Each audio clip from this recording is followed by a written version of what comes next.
décidé de faire ce rapport d'activité sous la forme d'une vidéo pour que vous partagiez, vous ayez une vision aussi transversale des objectifs de la FRSEA et puis de tout le travail accompli durant cette année.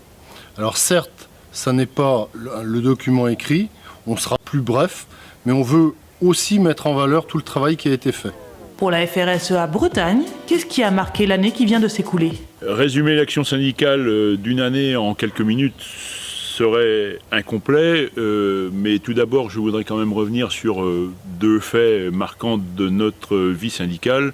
Tout d'abord la disparition de Xavier Belin, qui nous a tous surpris et choqués, parce que c'était un homme, je dirais, très humain, très compétent, quelqu'un de visionnaire pour l'agriculture et visionnaire pour le collectif.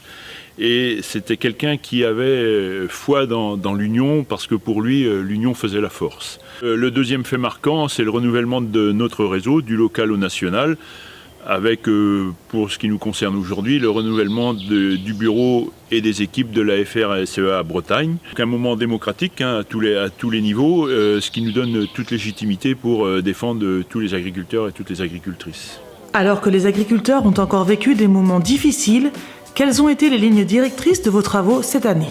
Notre objectif et notre vocation est bien de défendre les agricultrices, les agriculteurs et toutes les agricultures et l'agriculture bretonne. Dans cet objectif de recherche de compétitivité, on a porté l'accent sur la rencontre des élus, des différentes composantes amont-aval de la profession, et aussi lors des élections diverses et variées, les présidentielles avec l'apothéose au niveau du congrès de Brest, mais tout au long de l'année, nous avons porté des messages pour que aujourd'hui, on reconnaisse le travail de l'agriculteur à une juste rémunération de ce travail. En tant qu'instance représentative, nous avons vraiment un rôle d'expertise auprès des politiques, auprès des élus, justement pour porter un message pertinent. D'ailleurs, cette pertinence a été remontée par l'ensemble ou quasi l'ensemble des candidats. Et aujourd'hui, on voit bien l'aboutissement au travers des états généraux. J'y reviendrai tout à l'heure. Mais ce travail est extrêmement important au niveau de la FRSEA, c'est-à-dire porter un message, le message des agriculteurs auprès des intervenants politiques et des politiciens. Tous nos combats visent donc la compétitivité des exploitations et donc le revenu. Si cette année a été plus calme au niveau des actions, on va dire que ça ne l'a pas été du tout au niveau du travail effectué.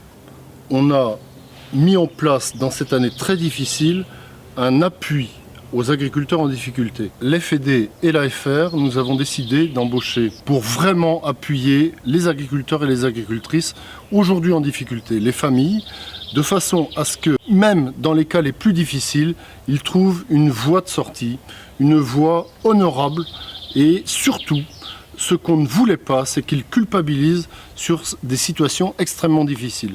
Aujourd'hui, il faut vraiment déculpabiliser les agriculteurs. Ce n'est pas de leur fait qu'aujourd'hui on est en crise et donc on est là pour les appuyer et les aider.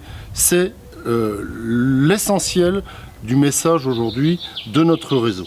Comment s'est traduit concrètement le combat en faveur du revenu des agriculteurs et de la compétitivité? Je dirais que cette année, c'est encore une année marquée par des exemples de la mauvaise répartition de la valeur au sein de la filière. Les producteurs sont toujours la variable d'ajustement et c'est pour ça que le syndicalisme a travaillé à plusieurs échelons vers le législateur, avec comme exemple la loi Sapin, la révision de la LME, vers les industriels, qu'ils soient coop ou privés, et également les GMS. Avec toujours comme objectif la transparence sur la construction du prix, sur l'étiquetage d'origine dans la composition des produits, mais aussi l'étiquetage du manger français. Notre syndicalisme travaille également sur des sujets de fond, comme le contrat sociétal en œuf, comme l'éleveur engagé en viande bovine, mais aussi sur un dossier comme le lait de pâturage.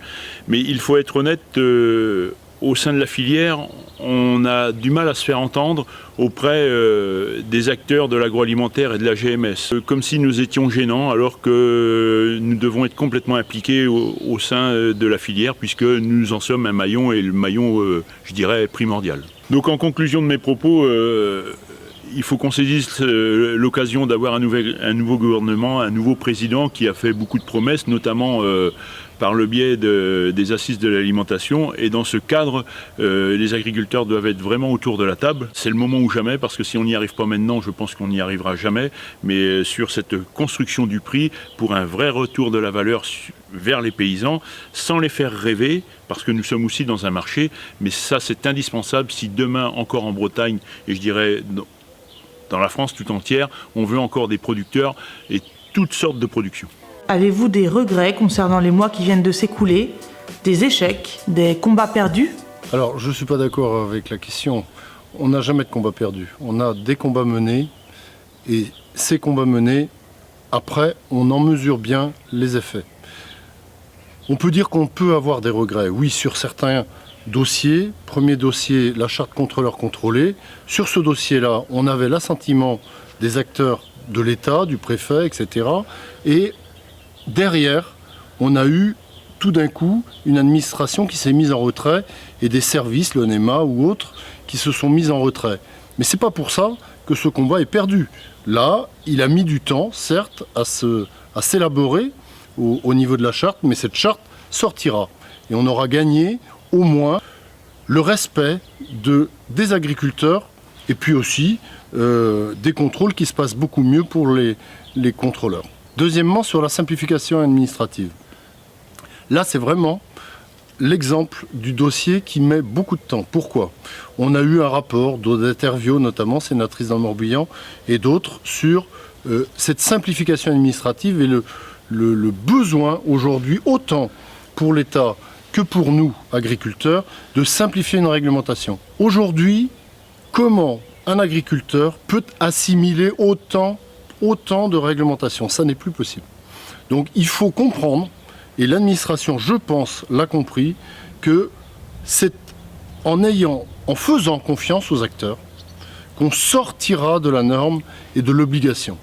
Et que ça n'est pas le dogme du contrôle qui va faire qu'on atteindra les objectifs. Voilà notre combat et j'espère qu'on arrivera au terme de ce dossier. Sur ces deux points, le président Macron s'est engagé à aller très vite sur le droit à l'erreur. Donc on attend beaucoup de la déclinaison de ce droit à l'erreur. Et ensuite, sur la simplification, même chose.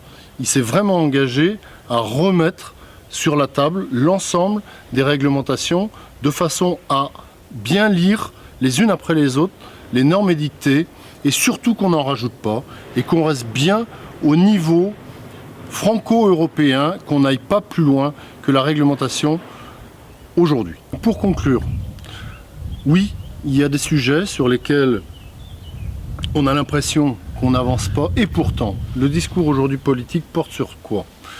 Un revenu équitable qui doit aller vers les producteurs, une redistribution de la valeur qui doit revenir vers la production, une simplification des normes, un travail sur les contrôles, sur une vision autre de l'État, plus sur les objectifs que sur une sanction. Donc on a bien gagné avec une lutte acharnée depuis des années, on a bien gagné dans l'opinion la bataille du revenu, des prix et du partage de la valeur. Il s'agit aujourd'hui et tout l'été, même si nous serons au travail et à la moisson, il faudra être au combat encore pour maintenir la pression et que tout n'aille pas vers la consommation ou vers le consommateur, mais qu'on ramène bien la valeur vers nous, producteurs, parce que nous le méritons. Donc aujourd'hui, je vous donne rendez-vous aux Assises de l'alimentation. Ces assises seront l'occasion de faire valoir nos messages et nos revendications. Alors, chiche aujourd'hui pour la revalorisation de notre revenu et l'équilibre donné pour un assentiment de l'ensemble de la société française vers une agriculture d'avenir.